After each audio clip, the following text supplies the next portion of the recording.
Yes, now this is the dissection of the pectoralis minor. So after removal of the pectoralis major from here towards its insertion in bicipital groove, we can see this triangular muscle. This triangular muscle is called as the pectoralis minor.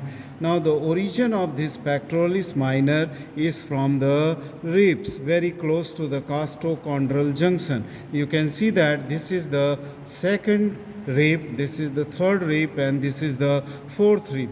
This will be the lower border of pectoralis minor, and this is the upper border of.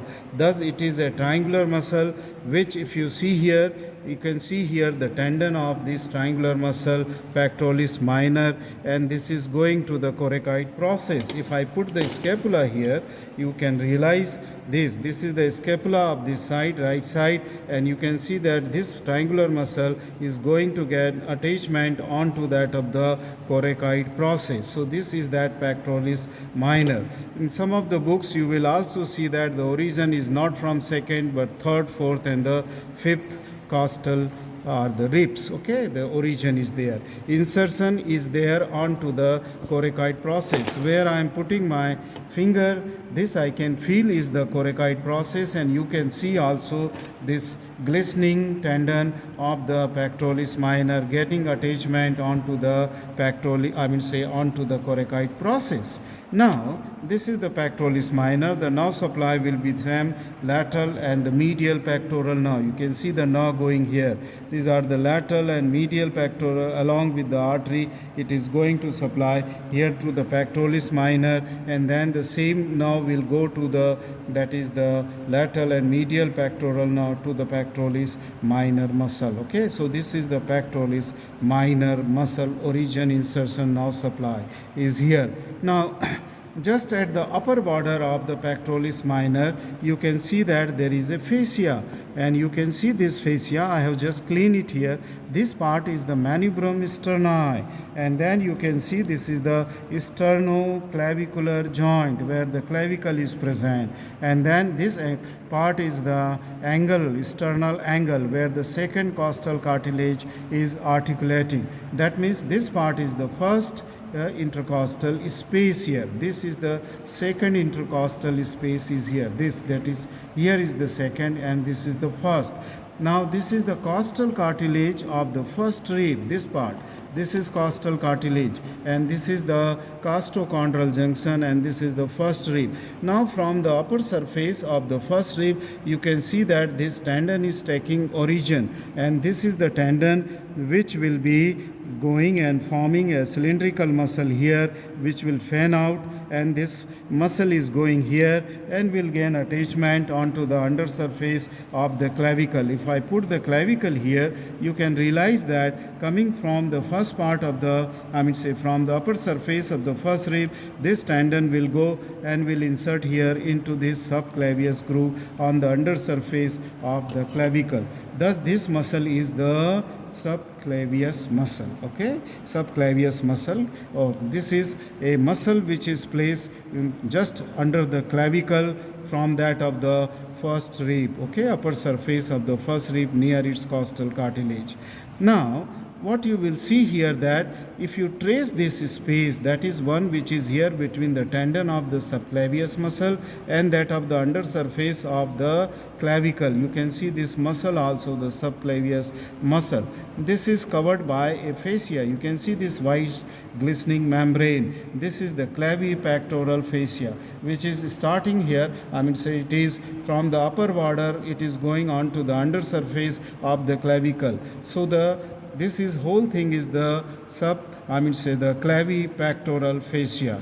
That means its upper attachment is onto the undersurface of the clavicle after enclosing the muscle, that is subclavius, and then it is coming right up to the upper border of the pectoralis minor, when again it will split, and here it is quite thin, and then it will from the lower end, this will unite again from the superior, I mean say the external and internal surface, and it will go to the axilla where it will attach to the axillary fascia here. So this is the extent of the clavipectoral fascia.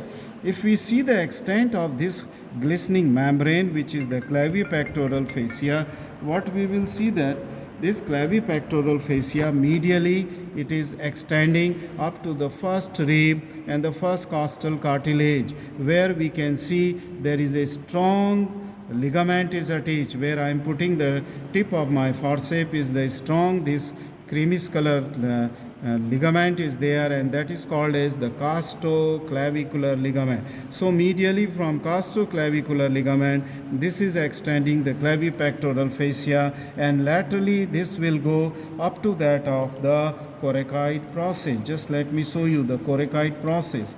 This is the coracoid process where tendon and it is extending right up to the coracoid process. So this is the clavipectoral fascia underneath from the clavicle to that of the superior border of the pectoralis minor. If we see this clavipectoral fascia, just beneath this subclavius muscle, this membrane of the clavipectoral fascia is pierced by many structures. This in my forceps is the cephalic vein, which will pierce and will open into that of the vein that is called as the basilic vein. Okay. Just a minute, let me just drain out this water here from here. So this is that cephalic vein is here, which is piercing to that of the clavipectoral fascia. Then you will see the also the this nerve, this is the lateral pectoral nerve in my forceps, which is piercing the clavipectoral fascia and coming out to supply the pectoralis major muscle. Okay, just along with it there is an artery is coming out after piercing it. You can see this artery, and this, just a minute, this artery is called as the thoracoacromial artery. So I am trying to hook this around my tip of that forceps. Yes, this artery here. This artery is the thoracoacromial artery, which will soon divide into the 4 different branches. So these two structures are coming from deeper part after piercing the clavipectoral fascia. Then there will be the vein we have already seen, the cephalic vein, which is piercing. It was seen to be continuing here with the cephalic vein is here in the deltopectoral groove, and then the lymphatics will also pierce and will go deeper. Okay, they will go from superficial to deep. So these are the 4 structures which are piercing the clavipectoral fascia.